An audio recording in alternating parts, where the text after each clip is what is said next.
Right, hello and welcome to another episode of Steelfur Speak. Haven't been coming out as often like recently, so thank you everyone for your patience and still tuning the channel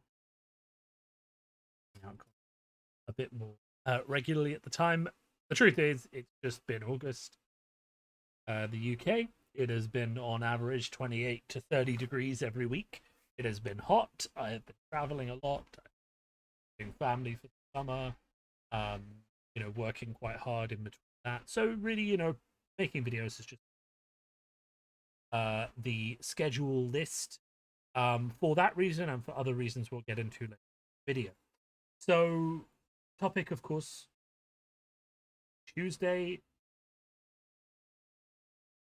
It may sound mad, but it's Tuesday and I have no idea what I'm weekend, which can kind of give you an idea and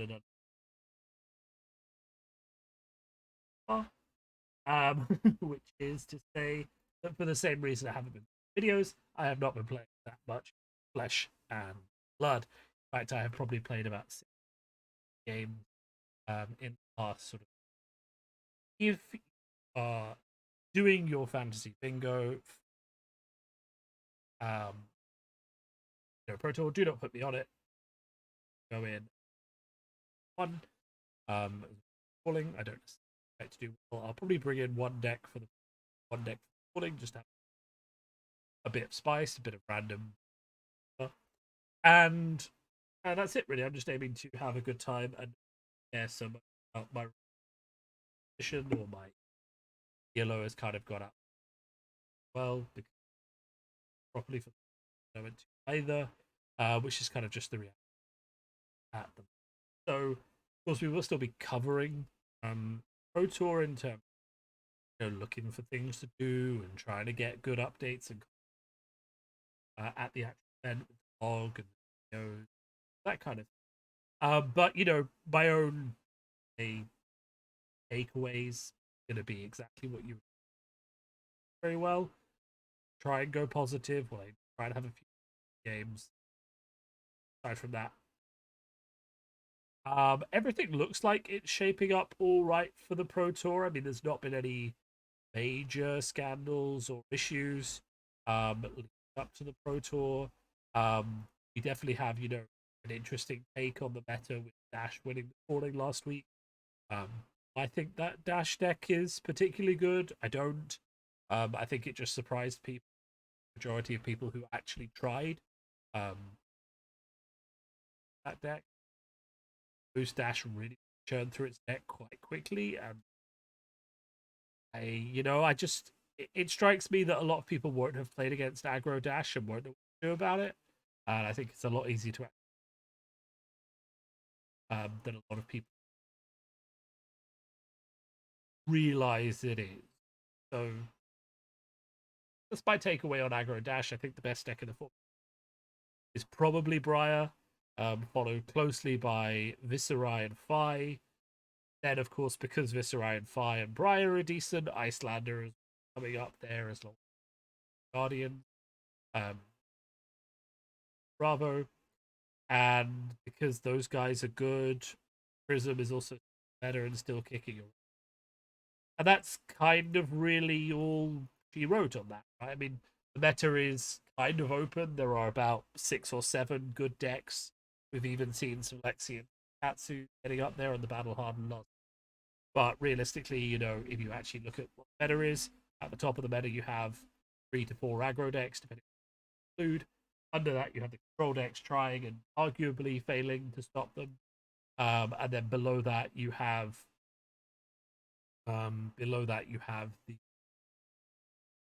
the people who are trying to hunt the control decks. And obviously, the number of people who are there hunting the control decks is quite lower. If the control decks were doing well against aggro, the control decks aren't doing very well against aggro. So because of that, obviously, people trying to hunt those control decks are more aggro because it gives you a better win against, we'll say against the field, right? Just um, control decks, but also the decks hunting them are quite weak to aggro. Really, aggro does seem to be the choice for this weekend. I am currently just debating whether I list together or whether I just play I have all the all of those. I don't really have the reps in with Icelander. I don't really think Oldhim is good enough to get me where. So I'm probably just going to lean towards what down, like, put the deck together. No, but for now, that's all right. The thing I do want to mention, just before people get completely twisted about all of these, right? Everyone that Pro Tour and the calling did have significant draft rounds at the start of both. So it's not to say that these decks are the best decks that will get you through 9 rounds of CC, for example. There is a significant draft factor that does weigh into how these. Same is true at the Pro Tour. I have mixed feelings about Uprising Draft, to be honest. After playing, I think that it's too easy to build a Fi deck. Agreed with that. I think it's just too easy to build a Fi deck. I think it's too easy to put together, and I think that realistically, you only have to get 27 cards out of a 48 card draft pool. Cards 28 to 42 card draft pool. So you could actually just punt 15 cards and still have a playable Fi deck. Now, of course, as we know, the optimal draft Fi decks don't actually run 3 Phoenix. But it's still very easy to put those together, while the other 2 decks are a lot more specific. I'm not really as fond of this draft format as I was Tales of Aria. Tales of Aria felt like it had a lot more depth. It grew on me a lot more.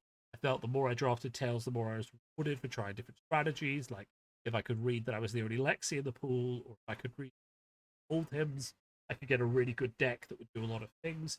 Also rewarded for a lot more for taking single specific bomb cards, like stuff like Summerwood Shelter Red, stuff like that. Stuff like Rejuvenate if you have a lot of feet. Well, loads of these little synergies, Tales of Aria, that really rewarded single card choice, whereas it feels like, to a certain extent, an Icelander, it's a pile of blues. In Fight, it's a pile of good cards. Like, there's it feels like easier to draft, but it doesn't necessarily mean. So, significant draft portion of the Pro Tour. Maybe I'll do all right in that, but it happens first, so at least I'll know what I'm looking at before I go there. So that's kind of where we're gonna end up, really. For the Pro Tour, it's just gonna be a bit of fun. Gonna be happy to do that, and just gonna try and have as much fun as possible, and have a good time. Really, I mean, France is great. It's not that far to travel. Food's gonna be good. Seeing my friends is gonna be good. So we're gonna have a good time regardless. But competitively, don't expect to do very well. In terms of everything else that's going on, I mean, most of you see this already, but go to this website, fleshline.com. Been there for a while, but it finally reached sort of like peak development day, where they fixed all the bugs and all the cards started working. And once it did, unsurprisingly, it kind of just exploded. There is at least 32 games being played right now. CC stuff, whatever.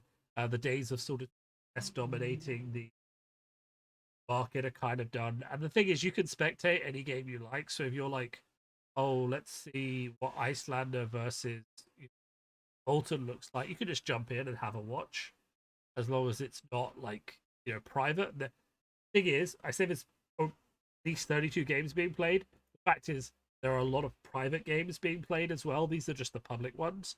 I know some people who only play private games, so there is that element as well. This is very much replacing TTS as just your way to get games in an evening.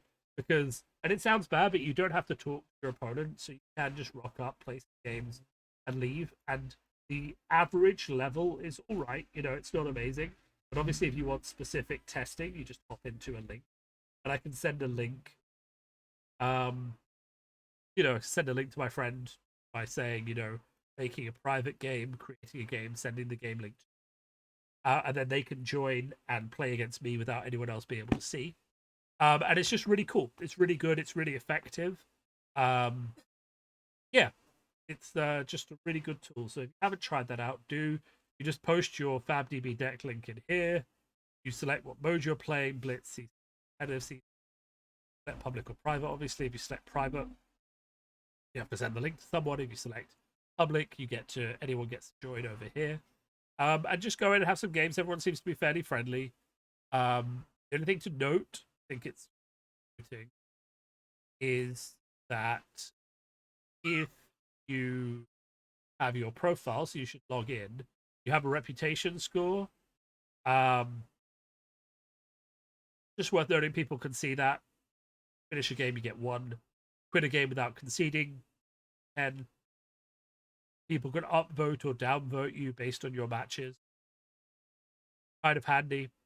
And I think you can restrict people with reputation. So if you quit too many games, or you get downvoted enough, or you don't have an account, you can just get restricted out of games. So it is worth just being. Yeah. So this is the meta. I mean, dash, yeah, sure. Kind of the aggro dash, boost to hell and try and kill people. Big things with enough cards that you can potentially put out a bit of a control, version if it goes that way. Briar, 2 Briar decks that were in the top cut are pretty much the same. I'm probably going to be building one of them tonight just to take it with me. Pretty straightforward Briar deck. You play good cards, attack with the good cards, get out your Channel Mount Heroics and smash people in the ground. This UI is pretty much what you'd expect as well. We've got the 9 Moravian Skies, we've got Shrills of Skull. This one has 9th Blade of the Blood Oath, which I just heartily did. But did better than I did, so it gives you kind of the option to pivot into more rune generation and to sort of attack with that. But I just don't understand why you wouldn't play Shrill. Because I mean, you think about it, Shrill yellow in that particular position costs 2 and comes in for 6, right? It's fine. Versus an extra 3 points of damage, for a much harder setup. I think you just this Fi deck is a bit weird. I've seen a lot of Fi decks testing Emberblade, and this deck was playing Kodachis. This is very much like I don't care about Draconic every turn. Like I'm just gonna play out good attacks, like take the tempo and snatch, and just gonna make those work. 9 even bigger than that is pretty aggressive too. So you're always trying to hit with a Kodachi and then draw your best attack that works into the turn. It seems pretty good. It's a bit of a slower deck. It doesn't have as much push, but I think if you're expecting to see a lot of aggro, that's a good list. If you're expecting to see a lot of old hymns and guardians, then you want to play more of a push list that has art and spreading flame. But if you're not expecting to see those lists, if you're expecting, just aggro, then this is a really good deck because the Kodachis basically will threaten mask a lot more, which gives you a lot more reach to, go Kodachi, attack with go again, and then go Phoenix Flame, second attack, threaten Kodachi. So much easier to threaten Kodachi twice in a turn, especially when you add in the fact if you add in Phoenix Flame, you basically have 3 free cheap attacks a turn to get that Kodachi off, to get that Mars trigger off, and to set up with. So you're basically giving yourself a lot of things. It also has a lot more combat tricks and Razor Reflex and Ancestral Empowerment, meaning you're much more likely to hit things. Very much more my kind of style of fight. And then, of course, we did have Iyslander. Now, Iyslander, of course, is there to eat spies and eat guardians and eat the Runeblades. I will say I don't know that I really rate Iyslander that. People will say that to me. I mean, this guy went undefeated in the calling, but this guy did not make it out of the first round of the. This guy went undefeated in the Battle Hardened, but this guy didn't make it out of the first round of the top 8. And I think the reason for that is that Iyslander is good against control or against good against aggro, but it's not like amazing against aggro. Like it's not like Prism into Oldhim. It's not like 100%, 100% winning. She still has to work for her wins. Though she has got good like Oldhim matchups as well. She does have good matchups into some of the more controlling decks in the field. Not Prism, but some other ones.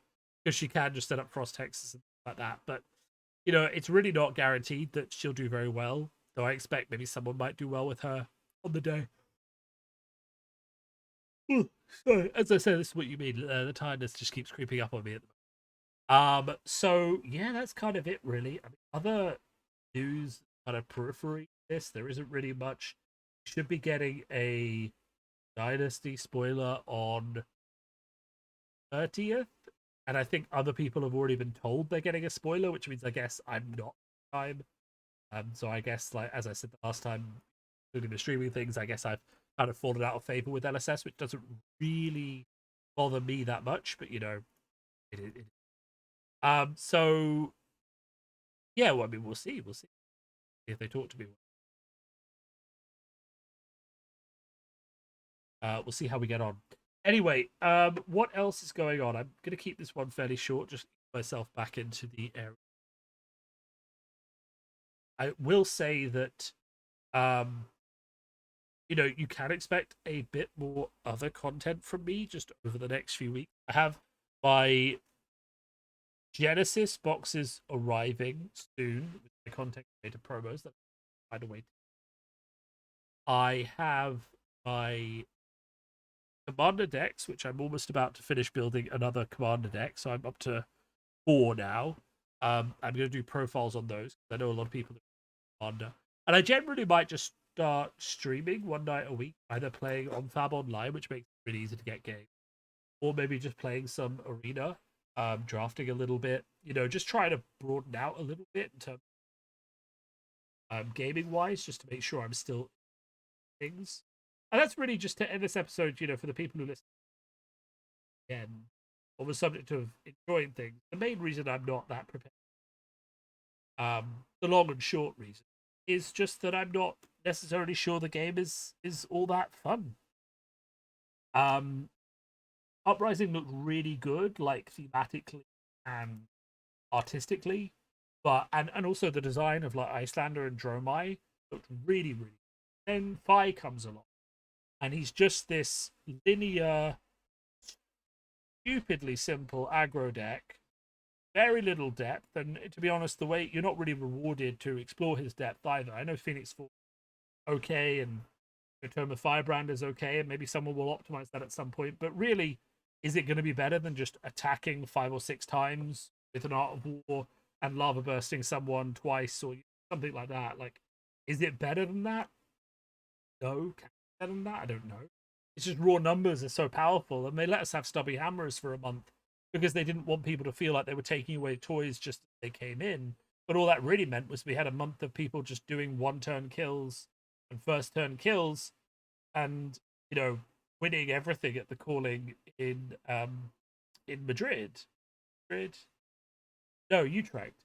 And also combined with that, he is drastically warping on all of the sealed formats. Played Uprising Sealed. I've played it a few times, and all the top tables have been Fi, with one exception of one Icelander who literally got like 22 reds, 22 blues in his seal packs, which is really and draft has been dominated by a load of people forcing Fi. Like a lot of people who I know that 6-0 pulling Utrecht were just forcing Fi and took Fi to 6-0, right? And everyone else pivoted, they just didn't. They just kept sweeping up the cards, and their blues were shit because they were taking any generic blue, but they were just still getting good Fi cards eventually whenever they pivoted off it. So, like, I think the long and short of it is to say that I'm actually really unhappy Uprising, and that disappointment has kind of spilled over into my general enjoyment of the game. Plus, I also kind of needed a break. Everyone kind of admits that the tournament schedule has been pretty aggressive. I didn't play a single skirmish in the past month. I just couldn't really face it. That obviously means that my lifetime XP, etc., falls further. So my odds of getting an XP invite to the World Championships are pretty much dead too. And I'm not going to qualify, so that's fine. I go anyway. But my point is that like Dynasty is really going to be the big test for me. If Dynasty just boosts Rune Blades and Fi further and just makes the game even more aggressive, I'm not here for that. Like the game needs to have some big changes. It needs Prism to Living Legend, so that Oldhim can come back more into the format without having to worry about just being killed by Prism. It needs some more tools for control decks to actually let them fight against aggro. And there needs to be more of an understanding of this like middle ground between aggro and control so that the best player wins. Whereas currently we're in a situation where if the aggro player draws very well, they're just smacked through the control player's defenses. And there's not really much they can do about it. Like, for example, I was playing a game last night. I was playing Oldhim. I was playing Fi. I was playing against Fi.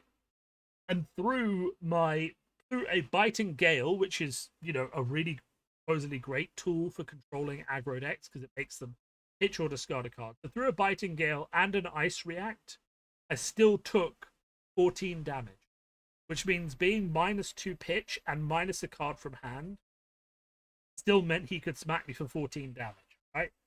You know, such is the power of that deck that even a control deck dedicated to picking cannot actually defend itself properly.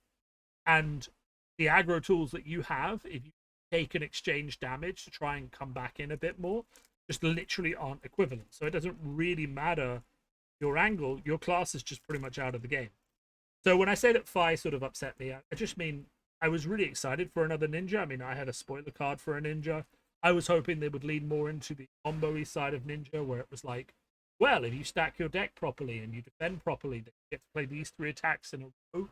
Kind of like what Flood of Force and Break Tide hinted at in Everfest. I kind of hoped we would be going down that route, where it was kind of a question of, you know, ninja for me is about playing very good attacks, very good rate attacks for the first cycle, and blocking a lot for the first cycle, and using your weapons and attacks to be like Kadachi threat, you know, that kind of thing, and then setting up these combo attacks that do more than a normal turn can handle, but it takes a while to get there.